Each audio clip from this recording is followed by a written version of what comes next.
Hello, everyone. Welcome back to another episode of Creating Wealth. And we always have a pleasure to have our mentor, Robert Allen. How are you doing, Bob? Awesome.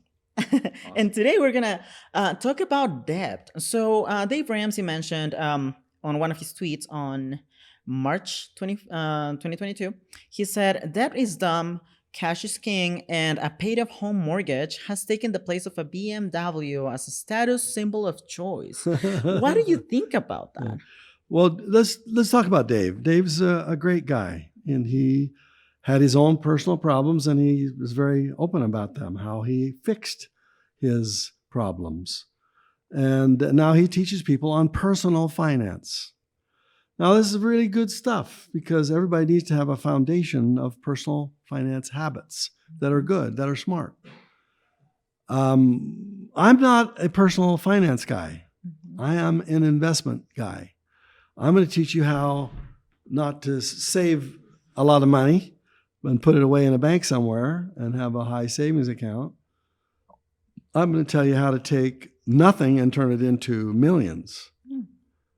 And therefore, I have a totally different mindset. Now, what I like about Dave Ramsey is he's teaching people that are not investors. Basically, they have spent their way into a hole. They bought too many things that went down in value, and they did it on debt. Credit card debt is 12, 14, 18, 26, 30% interest. That's crazy. Oh, wow. It's ridiculous. Mm-hmm. And therefore, they bought things that went down in value, and now they have a high interest rate payment to come back to pay it off. And that's stupid. He's absolutely right. That kind of debt is dumb. And I agree with him 1,000%. That is dumb. However, on the other side, as long as you have a basic level of personal finance control, in other words, you're not taking all these profits that you're earning and buying, assets that go down in value, you are investing with little or no money down, you are getting into lots of debt. And in the case of real estate, you're getting into 100% debt, meaning 100% of the mortgage is covered by the value of that property, and therefore you have to make monthly payments on that for the next 30 years. So that's the only reason that I would take on that kind of debt. This is investment debt, is because I want to buy something that has a potential, a very high probability that will go up in value. And what I love about real estate is not only when I borrow the money, I'm borrowing money to buy a cash generating asset. If I'm buying it to buy land, that's not good. If I'm buying it to buy an asset that doesn't go up in value, like gold, for instance, that doesn't generate cash flow. Diamonds, they don't generate cash flow. They only generate value. And it's a hedge against inflation. So if it goes up in value, fine, that's good. You've now took your money and you put cash and you put it into real estate. Put it into to gold, for instance. And that's fine. I don't have a problem with that. As long as you realize that the gold investment that you bought doesn't generate cash flow. It's just going to stay there. It should be a portion of your portfolio. It should be 1%, 5%. Oh, wow. You should have savings, and that should represent the personal finance area of your goals. So that's going to represent, let's say, 20% of your net worth will be liquid cash that you've saved up, and it's taking you a long time to do it. But you don't have to wait until you have saved up enough money to put that into a down payment to buy a piece of real estate. This is the way most people do it. They'll constrict their budgets. They'll put some money aside. They'll save that $5, $10, $15, $20,000 that they got to save, $50,000. And good for them. I'm glad they were able to do that. But I would rather find a highly motivated seller who will sell me the property today. All right. Why do I need to wait until I've saved the money up? That's not that's the mistake. Don't wait, especially when property values are going up. Because all your money is going to worth nothing. You got to get involved in it now. And not only if real estate values are going up, but the value of your dollar bill is going down because of inflation. So this should force you to want to get into the game. It just should. However, your investment, you need to use debt in a wise way. Yeah, you can have 100% leverage as long as the cash flows are covered, the mortgage payments cover, the mortgage payments are covered by the cash flow that's flowing from that real estate, and it has a huge potential for upside. It's good upside. So I'm not paying retail for real estate. I'm paying wholesale. I want to get lower than the value of that property. And from what I'm hearing, I feel like that is kind of like a loaded gun. Like it can be good or bad depending on how you use it. And as long as you're using that in this case to grow your portfolio, to grow your Yeah. investments and get that cash flow, that security, that's all that matters pretty much. And also, what do you think about having debt associated to your personal assets as a collateral? I didn't understand that question. Yeah. So, for example, I know that there's a couple of loans that you can get, and the collateral would be your, let's say, one of the properties that you already own. Is it good to do that practice to have one of your personal assets tied to a loan as a security? Well, it's a nothing down technique. It's saying to the seller, Mr. Seller, you have a lot of equity in this property. I want to buy it, and I'm going to make you monthly payments on the amount of equity that you have remaining. I know that you don't trust me because I'm a person you may have never met before, but I will give you extra collateral. Okay. I'll give you another property that I own that has 20% equity in it. And therefore, your mortgage is blanketed, call it a blanket mortgage, on 2 properties or 3 properties. And you would be willing to do that because the assets that you're acquiring has a potential for going up in value. And therefore it'll help you with inflation, et cetera. But you want to make sure that you don't leave that mortgage onto a property longer than necessary. Mhm. So you want to remove the mortgage, the blanket mortgage on your own property after a period of time where you've proved your worth. So you say to the seller, Mr. Seller, I realize that I'm asking you to take 100% financing, which seems to be risky. I understand that you might not want to carry a note against this property because you're afraid that what happens if you have to get the property back, So the way I'm going to help you with that situation is I'm going to give you a mortgage on my other property. I have another property over across the country or across the city. And you'll be on title. You'll be as a person who has lent me money secured by not only your property, but my property, 2 properties. And you'll be on the loan. And the property description will be, both properties will be the collateral for the loan you're going to make me. And therefore, it increases your collateral. It doubles it from what now it's much more than what you were expecting. Therefore, I'm at risk more. Mm-hmm. Therefore, after a year, if I've made my payments on time, I want you to release the mortgage on my home. Because now the property's gone up in value. I've proven to you that I can make the monthly payments. There's a lot less risk now, so therefore we're going to take away the mortgage on the property that you own, the second mortgage. How do you set that up? You set that up from day one.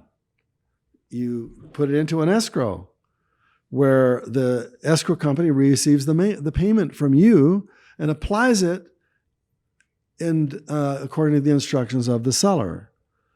And the collateral for that loan is this one property that has, these 2 properties that have extra equity. So you feel a little more safe, right? However, it says right in the escrow agreement, however, if I make my monthly payments on time every month, I'm never late. And you can inspect the property and realize that the property is in good condition. It's in as good a condition as when you sold it to me. Then I want you to remove my property, my home, from your collateral agreement. And this can be done by signing up an agreement in advance. So everything is all signed and agreed to before you actually close on that property. Therefore, if you make the monthly payments regularly for the next 12 months, the seller realizes you're not a flake, you're okay, then the escrow company automatically releases the mortgage from your property because you've given them the proof. They know you made the payment on time because you made the payment to them. Mm-hmm. And they can see that 12 payments have gone by. So they release it automatically and they file it automatically. The seller has a little more extra security for a period of time. And eventually they don't have that. So debt, it's good. If you're using it to buy assets that go up in value, using that debt to even secure more property than what you are buying, but having a blanket mortgage, that's debt. And therefore it increased your debt on the property that you own. It increased it from 80% to 100%. Therefore you earn more in leverage. You're actually in more danger. You don't want to do that unless the deal you're buying is a good enough deal to have you risk your other assets for it. And that's scary, and I realize that, but that's what you do. So debt is good if it's buying assets that go up in value. Debt is bad if it's buying assets that go down in value. Dave Ramsey is right. However, he would also tell you, I think, if you want to invest in another property, does Dave Ramsey own any real estate? Did he get a mortgage when he bought his home? Or did he save up for 10 years? And he might have, until he could finally pay for the house in cash. Mm-hmm. That's okay. That's not the investor lifestyle. The investor lifestyle is to borrow as much as you can on assets that go up in value so that they can take you to wealth. So when you sell all those assets, it pays off your house, everything else, and then you can go into a different mode. Mm-hmm. You're not in a high leverage mode. You're actually in a low leverage mode. So that's where I'm at right now in my life. I'm in low leverage, meaning I don't own a lot of real estate with lots of mortgages against it. High leveraged real estate. I did for many, many, many years, but now I'm in I'm in my 70s now. So it's time for me to take away the leverage, to not use the leverage, to use cash instead. That's right. And I feel like the main thing is that people need to understand that when you use debt, you need to use it as a tool, and you need to be comfortable with using debt as a way for you to get the wealth that you're looking for in the future. What are some of the advice that you could give people so they can feel more comfortable of going into that? Because I remember on my very first house when I bought it, they mentioned to me, oh yeah, you're going to be owing this much money for the house to the bank. And I was like, oh my goodness, I just got in debt on my birthday, worst day ever. But then it took me a little bit for me to understand that was part of my process to become financially free. Yeah. So what are some of the pieces of advice that you could give people so they can feel more comfortable going into big debt like this? Well, I'm trying to keep you safe by investing in properties that are closer to home. That's a rule. Mm-hmm. By investing in properties that are cash flow oriented. That's another rule. By investing in properties that not only can go up in value, but can go up dramatically in value. Therefore, you're using the debt in a wise way. You're buying wholesale. You're not paying retail. You're not speculating. So you can use the mortgages or the loans, the debt, as long as you're playing by other more safe rules, right? So I've been in $10 million worth of debt before. I know what that's like. Wow. Oh yeah, sure. And you just learn how to deal with it. Now, the two kinds of people in the world are employees and entrepreneurs. And entrepreneurs are more risk oriented. The employees are more risk averse. And therefore, they find it difficult to shift into the real estate game. They've been trained by life that it's okay to get a mortgage for your home. It's where you're going to live, and that's okay. But now I'm going to go into investment debt. I'm going to buy more real estate. I'm going to have higher leverage. And sometimes that leverage will be 100%. If you're buying with nothing down, it'll be 100%. Mm-hmm. So what if you can't handle debt? What if you can't sleep at night? Well, the purpose of wealth is for you to be able to enjoy your life. And if it kills your dream, then you have to play in a different game, Maybe you borrow other people's money and buy it. And of course, that might be scarier to you too, because you're responsible for the debt you're raising and you buy it from other people. Maybe you go into, I'm going to save my way up until I buy my first little property. It's going to be a real tiny little thing, and I'm going to buy it and I'm going to fix it up, and I'm going to eventually pay it off as quickly as possible. Now you got a property that might have taken you 10 years to pay off. You have high interest, you have high monthly payments on it, and now it's paid off. Now I use that as a springboard to go into my next property and my third property. You can play a conservative game. You can. It just takes time. It's all about time. It can be longer in the future.